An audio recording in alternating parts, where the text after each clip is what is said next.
Hello and welcome. My name is Vex, and we are under 2 months away from the early access of Godforge.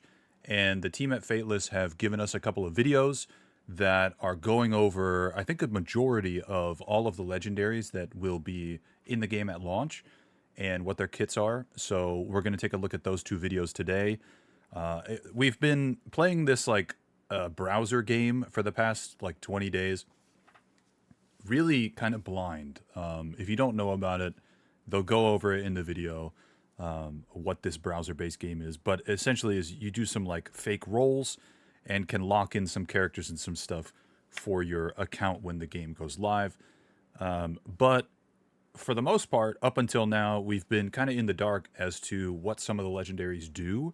And we've just been like, hey, I'm gonna lock in this character because they kind of sound cool or whatever. Or, it might be a character from the alpha waves that we can assume is going to be very similar. But I think even most of the legendaries that we had in the alpha are tweaked in some way going forward into the actual launch of the game. So whatever the case is, we have two videos to go over. They're both pretty short, but it's going over a majority of the legendaries and what their kits are. Let's take a look. I'm excited to see who we're getting. I've currently locked in Morgan Le Fay. Before today, we had no idea what she was like. I thought her name just sounded cool, and I'm waiting for Wukong to pop up. So, yeah, let's get into it. Hey guys, this is Simon from Fateless. We've got another Godforge video. Oh, we are closing in on that early access release, which means that you guys are going to want to know more legendary hero kits. This is going to be a long video, by the way. Make decisions in the mini game if you're playing Godforge. Might want to speed it up. Great. If you're not yet playing, then you should be, because you can earn yourself a hero, a weapon, and an imprint. That's the portrait I picked too. Early access launch. This is not coming around again, and you basically got until the 1st of February to get involved. So, oh, he might go into it. You won't have enough days to do the 20. Sure. Okay, so it was originally they were going to stop this game on January 31st. They've moved that day to February 21st, which to me signals that instead of having a month where there's nothing going on and people can't continue to find the legendary that they want, they're going to extend it until kind of right before they plan on doing early access. We know that they're aiming for sometime in March. It's likely going to be, if things stay on track, early access is likely going to be the first or second week of March. 20 fragments to get yourself the hero, because we're actually going to push this out now until around the 20th of February to be able to be in the mix, get involved, and earn yourself. And if it wasn't clear, you have to log in every day up to 20 to be able to guarantee yourself a legendary when you start the game. Some cool rewards. For example, here you can come in and do a summon, get 2 free 10 pulls a day. And if you're a premium user, you get more than that as well. You get an extra 4 10 pulls a day. And also you're looking for either some of those cool epics in the mix or cool legendaries to give your accounts This was a slight discussion in the Discord. I don't think that it is beneficial to lock in an epic unless you've yet to hit a legendary. No matter what legendary, it's going to be better than any epic on a beginner account for this style of game. It's just going to allow you to get further faster. Yeah, I don't really understand the argument for grabbing an epic. Don't really think it matters, but I mean, if you really like them, sure. For Gozu or for me, I've actually already pulled an Isis at this point, so I'm kind of just holding fire. And really, this video is for people that don't know which legendaries to put into their roster. So before we get into the legendary hero kits, I just want to say, if you enjoy what you're seeing from Fateless, if you're looking forward to Godforge, please subscribe. About 50% of you watching the videos regularly are not subscribed, and would really help us. I've been subbed for a long time. 100,000. We'd really appreciate it. We're going to go through an additional, I think it's 11 legendary kits here. I've gone through. Is he just going to read them out? Video as well. I've not seen this video.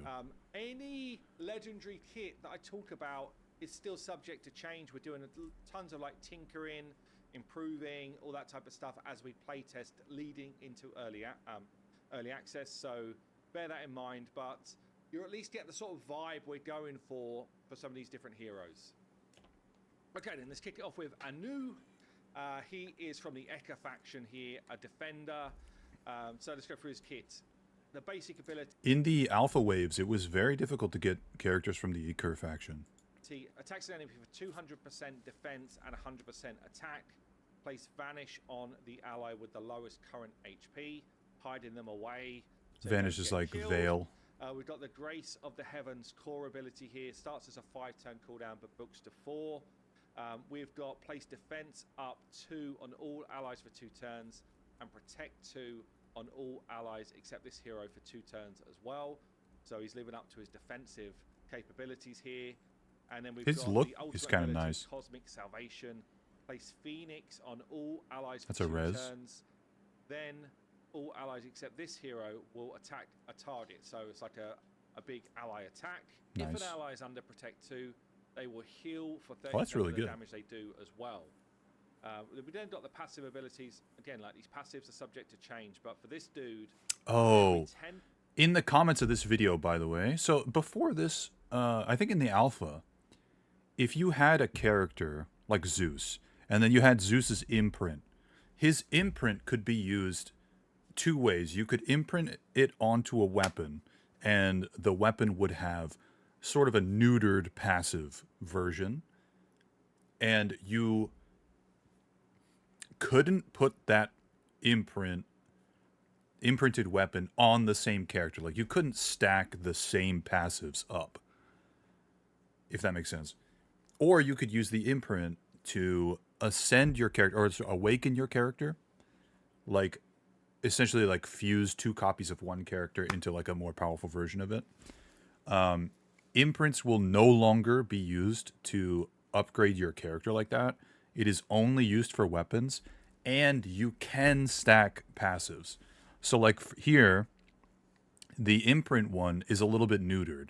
You receive a little bit less healing, but you could put that imprint on a weapon that Anu uses and get the stacked 4.5% heal, if that makes sense. So like, it's confirmed, confirmation's confirmed, the passives will stack on their own character, which I think is really nice. percent divinity on this hero. That may make sense. Reduce the damage allies receive by 3%. So you can get that all the way up to 30% damage reduction as a passive if you just leave his ultimate like charged up. And obviously you get an imprint out of that as well. Okay, let's move on. Apollo. Ooh, we have got ourselves an Olympian and Invoker here. Yeah, Invoker. I was like, is that Disruptor? No, it's Invoker. Okay, we've got Twin Arrows of the Delphi. Attacks an enemy for 200% attack 2 times. The first hit places Mend on all allies, so that's a healing spell. The second hit will have a chance to place Acid on a target for 2 turns. And then if Acid turns off armor set abilities. Is around as well, she will join in with her. Isn't that it? It might also do ticking damage. I can't remember. Attack as well. So Solar Mandate here, the core attacks an enemy for 200% attack, then places attack up 2 on all allies. Also equalizes the divinity of the ally with the lowest divinity to this guy's divinity, and if Artemis is on the same team, equalizes her divinity as well. We've then got the ultimate ability, so Equinox of Purity and Rot. Attacks all enemies for 150% attack. Reduces the cooldown of each ally's core ability. Oh, that's insane. For each ally under Mend, increases their divinity by 15%. And for each enemy under Acid, decreases their divinity by 15%. And then his passive here, whenever an ally uses a core ability, increases the damage. That's an ability that goes on cooldown. By 10%, and it resets each wave. So if you've got a long fight, this one could be kind of busted. Stacks reset on each wave. Why does it say stacks reset? Oh, I see. The stacks go down to 0. So if it's on a boss fight, yeah, it seemed to me like he's a good 5th character for like a boss fight, because he's like pumping up his own divinity, equalizing it with, you know, theoretically a damage dealer who's like always using their ultimate, and resetting core abilities, which are really strong. Yeah, he's like a super good support as a 5th character for like boss We fights. will see. Okay, let's have a look at Ares. Here, Ares, the god of war. Very cool visual on this dude. So yeah, so we've got a strength, like a Slayer shield. from the Olympus faction. He does have the leader bonus here of plus 30% crit damage in arena. We've got Furious Onslaught. His basic ability is a triple hit. Each hit hitting for 115% attack, and decreases the target's defense by 2%, stacking Nice. up to 10 It's times. 20%. You get a 20% defense drop on the enemy. It's weird that it's not divisible by 3. Like it should be, I don't know. It should be 12 times maybe, because it would be 4 hits at that point. Strong hits also decreases the target's initiative by 5 up to 10 times. So it can have a minus 50 initiative as well. We've got the core, brutal cleave, attacks all enemies for 440% attack. Ignoring shield, ignoring barrier. Really good for If the attack is a PvP. strong hit, remove all shield and barrier from each target as well. Strong hit is only attained if you attack somebody who is of like a different attribute. Like he's red, so you attack green because Godforge is the reverse rock, paper, scissors. It's the same as raid. Oh, sorry, if an enemy is defeated, increases hero's divinity by 10%. We then got Carnage, Momentum, the ultimate. Attacks an enemy 2 times for 275% attack. Ignores Protect, Intercept, Immortal, and Ward.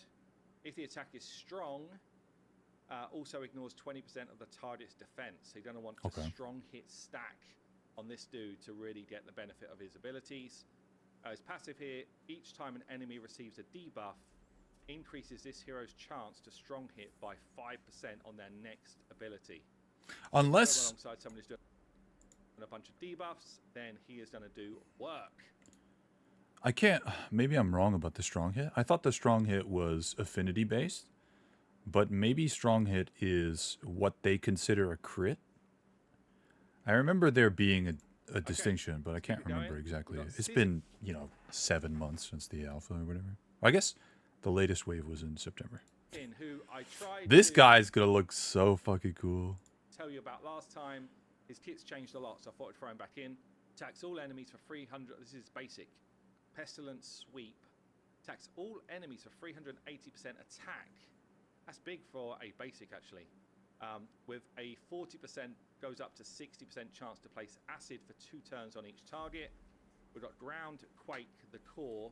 Starts as a 4-turn cooldown, but uses the tones down to 3.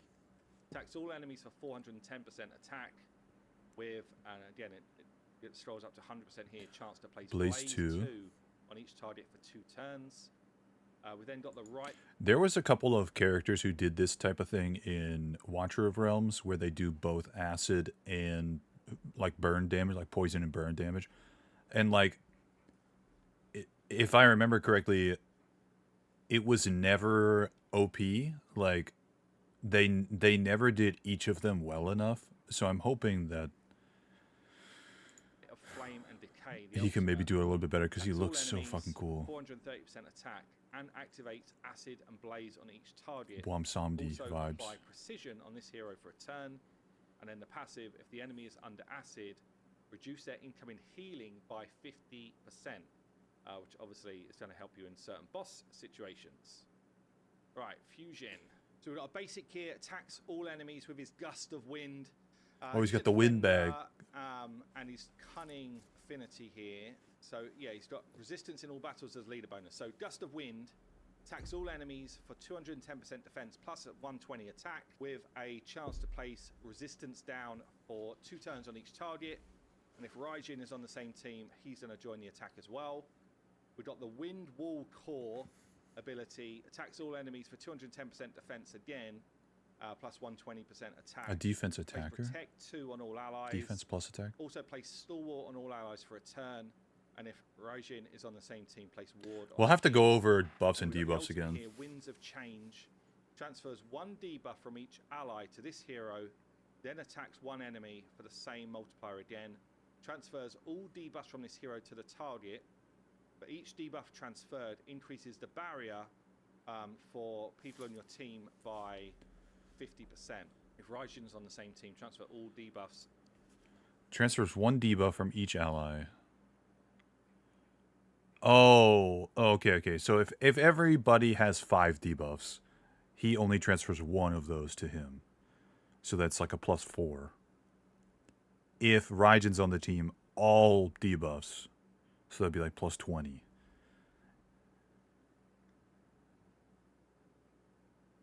And then transferred all the debuffs on the target enemy. For each debuff, increase all allies' barrier. Damn. To this hero. We then got his passive, reduces the damage received by It's like a lot of setup, AoE though. attacks by 30%. So massive damage reduction against AoEs. Okay, let's have a look at... Izanagi. maybe have a look at his partner in crime, actually. Oh. Because they do have some Raijin. synergy stuff going on. Raijin here. So we've got his basic Scattered Thunder. Attacks 3 random targets. If the target is under a debuff, place barrier on this hero. If Fusion is on the same team, he will also gain the barrier and he will join the attack. Then got Lots the of ally core, his attacks. Harnessed Tempest. That's on a 5 turn, but books to 4. Attacks all enemies 2 times. The first hit has a chance to place Hex 2. And the second hit has a chance to place Drop Defense for 2 turns. So he's bringing a ton of debuffs, obviously, which Fusion wanted to do more work.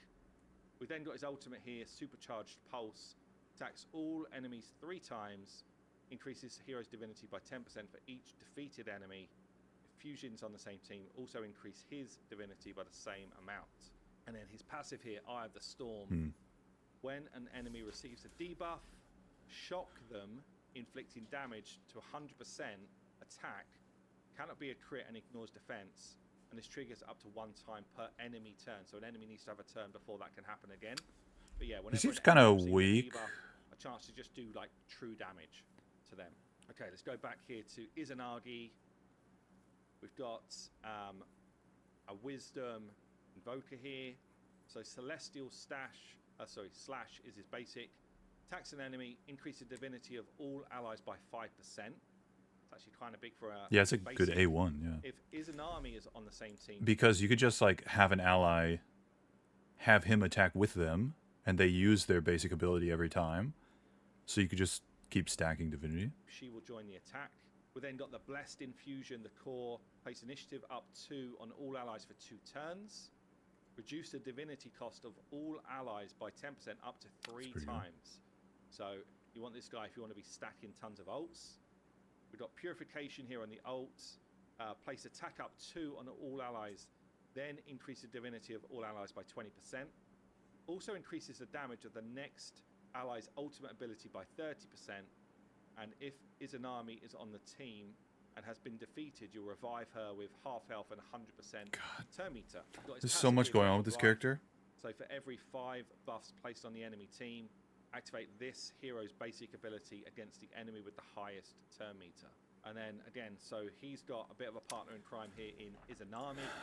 It seems like if this is like the complexity of the characters that are coming on launch, what's this game gonna look like in a year?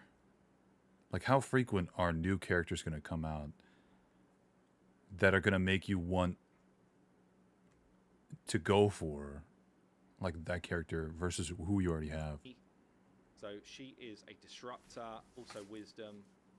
She's got fading slash. Like double core abilities? I don't know. Attacks an enemy with a chance to put initiative down on the target. Got the core withering essence on a 4 books to 3. Remove shield from all enemies, then attacks all enemies with a chance to place corrupt on the target with the highest. Corrupt's really good. For 3 turns. And then Steal their buffs. Izanagi as well on the same team. He will join the attack using his core ability. That decreases your. That was the decrease your ultimate amount. Here, Yomi Malediction Or attacks ultimate all need. enemies with a chance to place speed down 2 and curse 2 on each target, and then decrease their turn meter by 20%. It's a massive ultimate from Izanami right there. Her passive at the moment, and this one's definitely subject to change. We might change this one up, but when this hero attacks an enemy under initiative down, decrease their turn meter by 5%. Seems kind of weak compared to the character. Let's go on to oh my god, Lamash 2. Really cool looking hero. So this is a cunning hero and a slayer from the Eka faction here. So we've got demon daggers as a basic. Attack one enemy 2 times. If the target is defeated, increases the damage of the next AoE attack by 50%. Is that the next? Is that the next AoE attack in general, or is that the next AoE attack that Lamash 2 does? Is that the next AoE attack on your team? Because like this could be the AoE attack of the enemy, right? Here are AoE. So we've got the core Feast of the Unborn, attacks all enemies, 300% attack. If this ability defeats 3 or more enemies, reset its cooldown and increases hero's divinity by 200. Again, certain fights where that's going to be really powerful. We then got the ultimate Unholy Birth. Place attack up 2 on this hero for 2 turns, then attacks all enemies for 300% attack. For each enemy already defeated, summons a demon of pestilence, which explodes on impact, triggering Soul Eruption, which is the passive. With a 50, goes up to 70% chance of placing Vulnerable 2 and Acid on all enemies for 2 turns. Another massive ultimate ability right there. Soul Eruption, the passive. So when this hero defeats an enemy, they explode, inflicting damage to 100% of corpse the explosion to all enemies. And ignores defense. Cannot be a crit. Very, very. That's cool crazy. That's actually crazy. In AoE, after you already attack up, and if you've already killed enemies in the wave, you're summoning more corpse explosion. That's crazy. Oh, so this is who I locked in on my Godforge minigame. So yeah, quite a lot going on with this kid. Oh my god, there's so many debuffs. Cunning. She's from the Avalon faction. There's so much reading. So Dark Magics. I don't know how to read. Basic ability attacks all enemies for attack. 1,000% accuracy. 1,000% accuracy with a chance to place vulnerable 2 on all enemies. Also activates a random debuff on each target. So by debuff, we're kind of meaning like the dots there, like Blaze, Aether. So this was another question in the Discord that didn't get answered because time zones and all that stuff. So maybe by the time this video comes out, this will already be answered. But my thought on activation of activating a random debuff is, so I don't know how this stacks up with a debuff that's not a damage dealing debuff. I guess there aren't any debuffs that isn't a damage dealing debuff. Okay. So there's 2 different sort of thoughts. Activating a debuff triggers a debuff like HP burn or bleed or something. It triggers the damage as if it were to have happened on the enemy's turn. And it just does a little bit of extra damage as if that would have happened. Or it does that, but it removes the stacks, or it removes all stacks. So like if they have 10 stacks of bleed, activating it might get rid of them, or whatever, or acid or whatever. It's not been clarified what activates means yet, and I think that's a pretty big distinction because like it's on a basic ability, so I wouldn't want it to strip away the debuffs because I want the debuffs to still tick away damage. But if I stack up a lot of burns on somebody and then I can just pop that, like all of those stacks at once, like that's a setup for just like a nuke, so we just need clarification on what activate actually does. And that type of stuff. Her core here is Spellbook of Corruption. It's on a 4, books down to 3. Attacks all enemies for attack and accuracy 3 times. Each hit has got a chance of placing Aether Burn, Blaze, Acid, or Bleed at random. So you've got 3 of those going on, which For means 2 you just have turns. tons of dots going out there. You then got the ultimate Ruin of He skipped past. Avalon. He skipped past this. Each hit has a 50% chance to place one of these 3 on the target for 2 turns, or 1 stack of bleed at random. So bleed is, I guess, a little bit better. So I think bleeds just like don't go away still. So it's only 1 stack.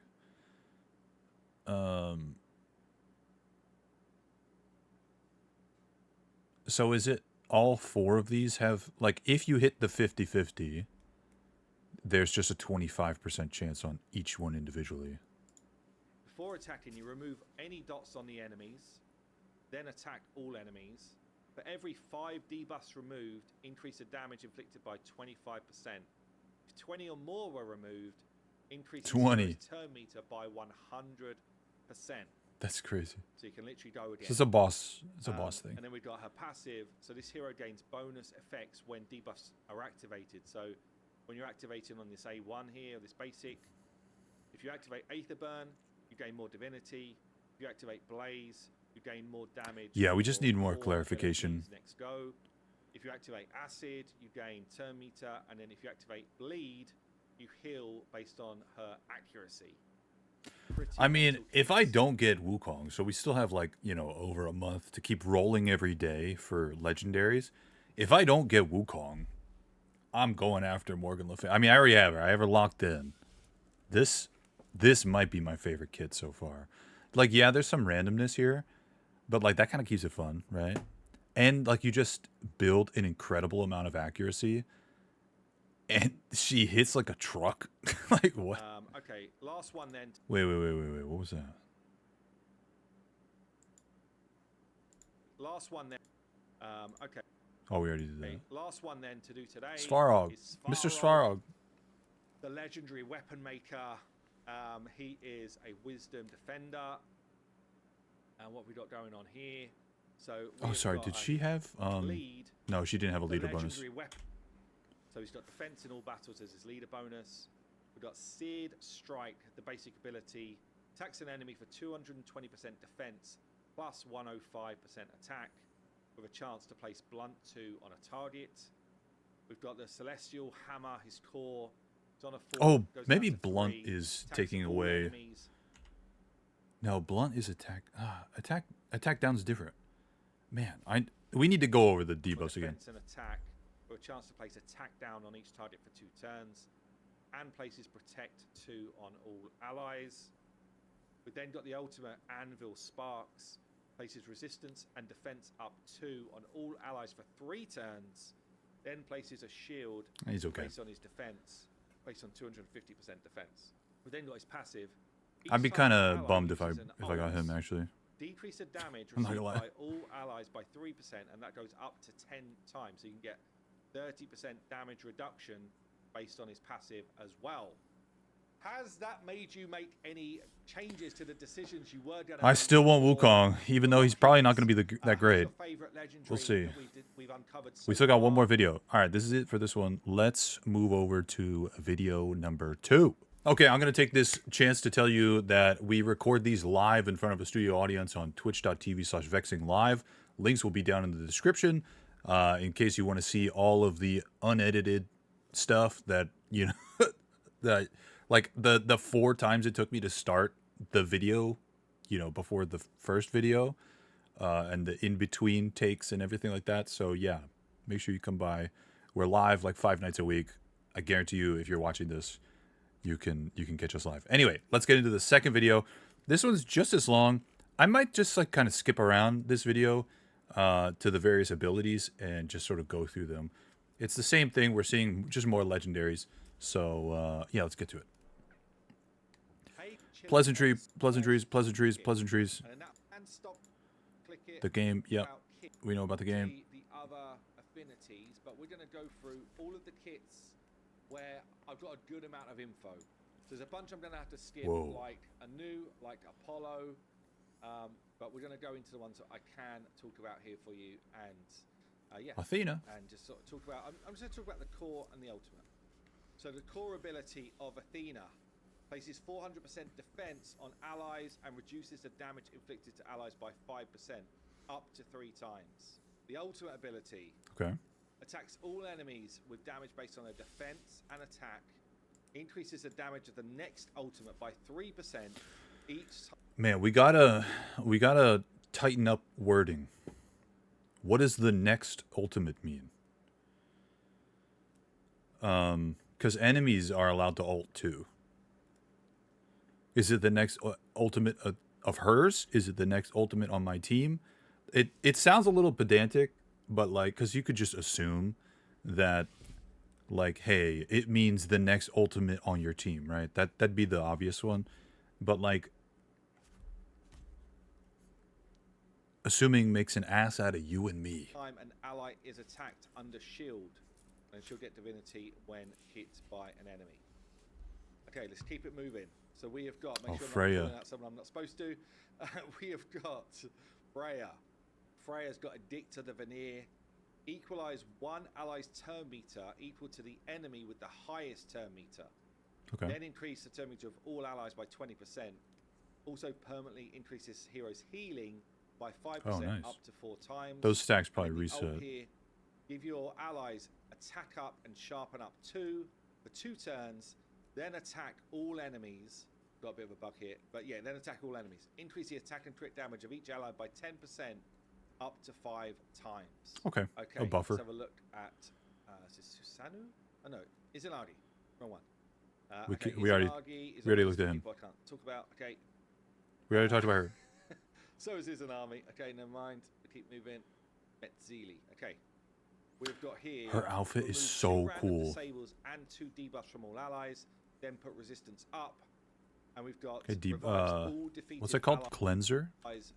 40% Revives all defeated allies. Health and turn meter, and restore 20% of each ally's destroyed HP, and increase their divinity super cleanser and reviver.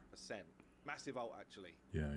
Quets. So Quetzalcoatl alpha. Yeah. We've got a turn meter boost and a speed up for 2 turns on the core. Actually, not a bad idea for somebody who wants a really kind of easy early game when the game launches. Like, the campaign is likely going to be a cakewalk. If you've got somebody who has a leader bonus that has allies get bonus to speed in all battles, and if you build this character with a bunch of speed, you can immediately turn meter boost, and you could just kill the enemies every wave, like, before they even get a chance, including boss waves. And then the ultimate is basically give you a bunch of buffs. Attack up. Quetz is like such a good choice. Turns. Will increase the ally with the highest turn meter by 50% when this hero's divinity reaches 100%. Oh, that's actually pretty juicy. Pretty juicy. Okay, Ra's had a skill change. You might have seen this. Yeah, we talked about this already. I'm going to skip this. Attacks all. He's a little bit better now. Okay, the core plays a team. Who is this? Svarog is one of the crew that I cannot talk about because his kit's going to change. Vivian, the lady of the lake. This is who I had. This is the first legendary that I pulled on the Godforge minigame. Okay, the core plays attack up and defense up on all allies for 2 turns. And it increases durations of buffs by 1 turn. Okay. And in the ult, full cleanse, all disables gone. All debuffs gone. And debuffs gone. Oh no, sorry. Full disable cleanse. Also remove all debuffs on allies from Avalon faction. Oh, it's not as good. Then attack 1 enemy for... I feel like this is going to get changed in the future. I'm not going to remember, but somebody watching this video should remember. In the future, when there are, maybe like 2 years from now, when there are balance changes, and like, oh, we've got to update these older characters for like new strengths, getting rid of this Avalon and just making it a full cleanse because it's an ultimate. Why is it reduced to 1 faction? Is going to be like the easiest change in the world. For a big old chunk of initiative plus attack, with all allies joining the attack. Really strong ability, this one. If the target is defeated, increase the turn meter of all allies by 20%. Okay, Anubis. Anubis, Oh, attack nice. all enemies. He's the same as he was in He's a brawler, so it's based on HP and attack. the alpha. We already know Heals about his him. hero whenever an enemy good on this one, yeah. 100 if they were defeated by Soul Guide, which is basic. Okay, let me just see here. Good on this one, yeah. We've got Lunar Who is Barrage. this? This is Artemis. Lunar Barrage. Oh, who pairs with Apollo, right? Attack all enemies, 350% attack 3 times. Nice. Increases hero's divinity by 1% for each enemy hit. Why does it have sharpen there? And then the ult attacks an enemy. Or confuse and 400% defense that. attack. Increase the damage inflicted by 10% for each defeated enemy. Gain 40 divinity when inflicted damage to an enemy. Gain an additional 100 when you defeat someone. Just a we've got damage confuse dealer. And defense down here. Yeah. Assist on this skill. Okay then, let's carry on. So we've got Dracula here. Drac, we already did a video on. Go check that out. Or attacking consumes Fusion. I think this one's Can't talk Fusion. about him. Yeah, can't do fusions. We already talked about him. Let's do Ooh, Hades. on my list. Okay, Hades attacks all enemies with a 75% chance to place Despair, which basically, if Despair's out there, this hero cannot receive positive buffs or effects whilst under, or the enemies, sorry, cannot take buffs. The duration is reduced every time a buff is tries to go on. Also, a lock ultimate is kind of nice. Enemies under curse, and then the ultimate here attacks all enemies for 2 times. The first attack will decrease the target's turn meter. Second attack will place speed down. Also places initiative down on enemies under curse. And then, if you're wondering where the curse comes from, it's in his passive. Okay, Hell. Wait, let me read that. Also places initiative down on enemies under curse. And then At the start of this hero's turn, place curse on one enemy with the highest attack. Whenever an enemy under curse is defeated, place curse 2 on one living enemy with the highest attack. And curse 2 can't be dispelled or resisted. Okay. if you wonder where the curse comes from, it's in his passive. So you want him going every time. Again, from the alpha, attacks all enemies. Yeah, we've already... 4 places a shield on all allies. Is this then places Isis? defense up on all allies for 3 turns. Gets an extra turn. Yeah, with a revive. And, okay, on to... Oh no. We already Mash looked at 2 is not her. in the mix, sorry. But I can tell you, Mash 2 is freaking cool. Let's go for Loki. We've already talked about Loki. So Morgan Le Fay, we talked about Mulan. I passed up Mulan. I had Mulan locked. I'm still waiting on Wukong, but I switched her for Morgan Le Fay, which I'm kind of happy about. Mulan attacks an enemy for 370% attack, increases the damage. She's just a damage dealer for each living enemy, and puts Vanish on this hero for 2 turns. Then we've got a triple hit here, the Dark Moon for her ult. Each hit has a 40% chance to place Drain 2 and Hex 2 on the target for 2 turns. If the target is defeated, decrease this hero's divinity cost by 10%, stacking up to 3 times. Okay, Sun. I want to see the passive. Yes! Place attack up 2 on this hero for 2 turns. We did a video, but I'm watching it. All enemies. For each buff on this hero, increase the damage inflicted by 10. So, definitely going to be the main damage dealer, right?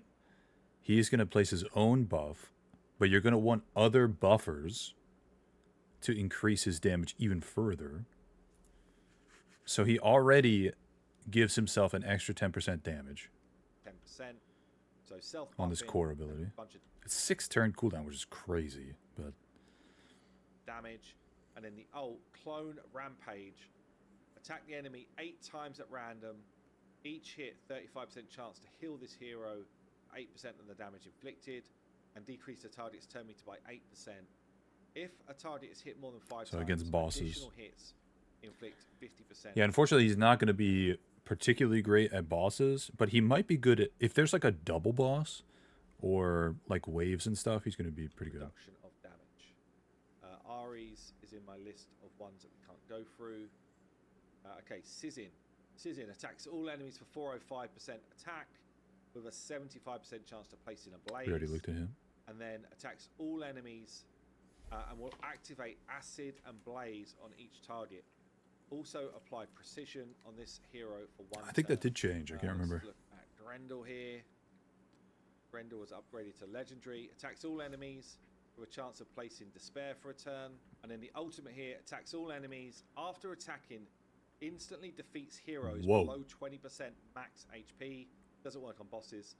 Increases heroes' HP by 5% up to 6 times for each enemy defeated. Also increases HP when attacking a boss for this 5% by 6 times. That's crazy. Instantly pop people who are under 20% So HP? one of the favorites from the That's crazy. Alpha experience here, Heimdall. I think Heimdall is unchanged. For 2 turns, then attacks all enemies and puts defense up. His retaliate's really good. Places a shield of 400% of his defense on all allies. Then we'll place protect 2 on all allies except Again, why are we limiting it to factions? These buffs cannot be removed when placed on heroes from Asgard. Okay, let's go into Herc. Herc we know We're almost about. there, actually. We're getting close. Herc is unkillable. Okay, He can start. revive himself. Attacks an enemy and places He does like acid and everything. If this hero is under immortal, which he does with his passive, increases damage inflicted by 100% and the stun goes on for 2 turns. We've also got increases his hero by 5%, stacking up to 12 times for the 12 labors, and place barrier on this hero. Getting him to ultimate wasn't particularly difficult because every time a enemy is defeated, you get 500 divinity. His ultimate only costs 500 divinity, and it's not like when he defeats an enemy. So when at max Right? stacks, I can't place remember. immortal on him as well. But it was like King really Arthur's easy to rework spam his ultimates. phase.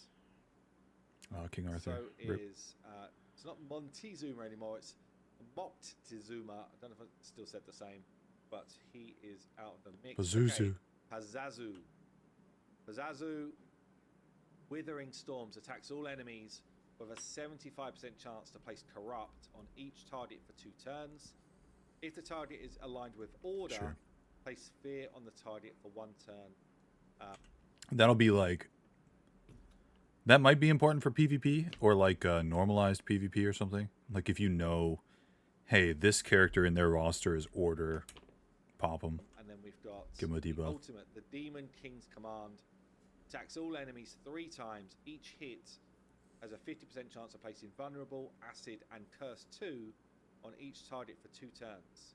Okay, Harun attacks all enemies, 300% attack and initiative, with a 75% chance to reduce the turn meter of each target by 20%. And then the Sky Fury attack 7 times at random. Each hit, 35% chance of decreasing the target's turn meter by 10%. Additional attacks against the same target reduces turn meter. Why can't this one be Wukong's ultimate? It's like reducing target's turn meter is so much more fun for me, the person using Wukong. Oops. By 5%. Unfortunately, Raijin here is Yeah, we not took a look at Raijin. yet, but we do have Oh, Shamash is the So, same. Shamash attacks His an pass enemy, is really good. All allies will join the attack. Has a 75% chance of placing Aether Burn, and then Light of the Heavens. Revive random ally with 30% HP and turn meter. Then place Radiance up and attack up for 2 turns. Also heal all allies based on target HP and place a shield of any overhealing on them as well. So pretty sweet. And then the last one for today, Oh, we have got a Wang, who is pretty gross, pretty gruesome. Dreadful Omen attacks an enemy, 280% and 250% initiative, and has a 75% chance to place a random debuff, either defense down, resistance. attack down, accuracy down, or resistance. All of this randomness, like it's only a 4-turn cooldown, so like it might go further if you put books into him, and then you could like likely cycle through him with turn meter and like core ability refresh stuff, but there's so much randomness in so many characters. Down, and then the ultimate here, attack all enemies for attacking initiative then has a 35% chance to place lock core and lock passives on each target for 2 turns. Woo! Hopefully that is going to help you with your decisions for the mini game. Yeah, I'm still sticking with Morgan Le Fay until I get Wukong. Like I said, I don't think Wukong's going to be crazy powerful. Oh, I'm dumb. It does decrease the turn meter, but the damage is reduced, which is the dumb part. The other person's ultimate, I forget who it was, Paizu or something. The turn meter aspect is reduced. Okay. I forgot about. I thought, yeah. I forgot about the turn meter stuff. Okay, that's gonna do it for me. I've got Morgan Le Fay locked in. Like I said, we've got until February 20th. I think he said, to lock in an ultimate. I'm doing 6-10 rolls a day, so. And so far, since the beginning, and it's been like, what, 18 or 19 days, I've done 6 every day, and I've only hit 3 legendaries. It was Mulan, Morgan Le Fay, and Vivian. So, like, the rates are unknown. They've not published the rates. So, hopefully I can get Wukong, but if not, I'll have Morgan Le Fay, and it'll be fine. And then, whenever Wukong's rate up or something comes around, I'll get him there. But so now that we have a little bit more info on the actual characters that you can roll for, I plan on making a informed tier list of who I think would be beneficial to a brand new account. And this would be coming from my experience playing an infinite amount of gachas as soon as they come out, and games like Raid Shadow Legends and Honkai Star Rail and things like that, and what is beneficial for an account and getting ahead of the competition so you can become, like the top of the leaderboards, like first, without maybe spending too much money. Anyway, that's going to do it for me. Remember to check the links in the description. Links to these videos will be there. Go sub to the Fateless YouTube channel and come subscribe to my Twitch channel and have fun. And yeah, you get to watch me struggle as I record videos. So anyway, have a good night. Bye!